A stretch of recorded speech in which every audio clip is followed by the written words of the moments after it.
Веќе зборуваме за културата, мора да споменеме дека владата на ВМРО-ДПМНЕ, посебно преку Министерството за култура, сегментот култура го развиваше на секој можен начин да може културата да биде попристапна до сите граѓани, посебно до граѓаните во помалите рурални населени места, кои не секогаш имаат можност да посетуваат некои манифестации и избиднувања кои најмногу се случуваат во поголемите градови.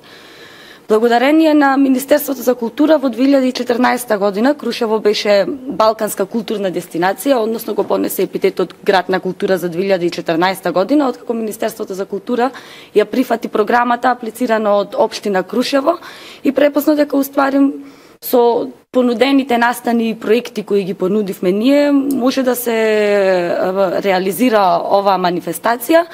И на тој начин во Крушево во текот на 2014 година се реализираа повеќе од 70 културни настани, бројни манифестации, музички концерти, перформанси, театарски представи, значи имавме гостување на голем број звезди од македонската естрада, од народната, од фолк, од рок музиката, гостување на значајни театарски имиња, театарот за деца и младинци, театарот од Прилеп, театарот од Битола, стендап комедии се направија, детски перформанси, представи, гостини беа и златните славејчиња, еве да споменеме. Значи се потрудивме Крушево буквално да пулсира во тие неколку денови во знакот на културата, со тоа што обезбедивме настани за секој вид и за сечи вкус. Благодарение исто така на Министерството за култура, Крушево разви една програма Крушево културно лето, културна зима, која се реализира со средства кои ги обезбедуваше Министерството за култура од владата на ВМРО-ДПМНЕ, како и општина Крушево. Така што во текот на целата година во Крушево се одржуваа бројни манифестации, бројни проекти, изложби, театарски представи. Во наредниот исто така благодарение на Министерството за култура, Крушево веќе станува градина на нови музички таленти од цела југоисточна Европа, односно спомен куќата изградена благодарение на владата на ВМРО-ДПМНЕ, станува расадник за тие такви таленти, односно добива нови димензии. Веќе 3 години со ред се одржуваат музички работилници под покровителство на Министерството за култура. Досега се одржани 2 гитарски работилници од страна на менторите Владко Стефановски и Дамјан Пејчиновски и една работилница за хармоника под менторство на Горана Лачки. Традиционалните манифестации не смееме да ги заборавиме. Тука се 10 дена Крушевска република, како и Крушево етноград, кои сами за себе веќе Крушево етноград посебно станаа препознатливи за Крушево, станаа препознатливи за градот. Така што во тој период Крушево е навистина едно интересно место за посета, сите се добре дојдени да го посетат. А исто така мораме да кажеме дека се реализира и некои инфраструктурни проекти во областа на културата. Веќе ја споменавме спомен куќата која беше изградена благодарение на владата на ВМРО-ДПМНЕ, каде што во овој момент се изложени значајни реквизити од нашата звезда Тодор Проески.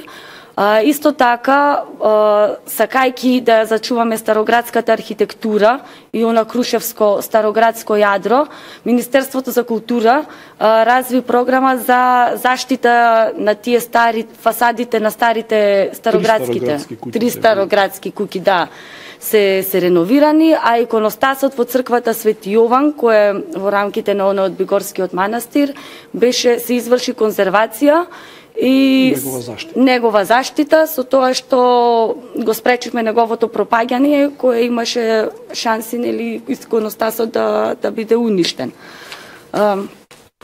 Исто така можеме да спомениме дека во Крушево ги имаме како институција од културата и Домот на култура и галеријата Никола Мартиновски, кои секако преку своите програми и тие се трудат да овозможат за граѓаните на Крушево што повеќе збиднувања и настани кои не секогаш, веќе споменавме, граѓаните може да ги посетат и да присуствуваат на ниво другите градови.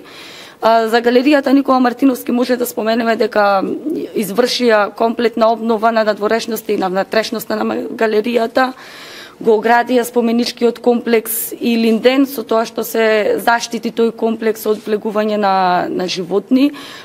Исто така се реновира и санира музејот на Илинденското востание и Крушевската република, еден музеј каде што е изложена целата историја за време која се случувала за време на Илинденското востание во Крушево, а издадени се неколку значајни публикации и како што е Крушево град на музеите, бидејќи Крушево во моментов е еден малечок град, меѓутоа располага со 7 музеи, како и изданието Македонци, колекција на македонското слово од македонскиот незаборав. Тоа е на публикација за 23 најзначајни личности и настани од македонската историја.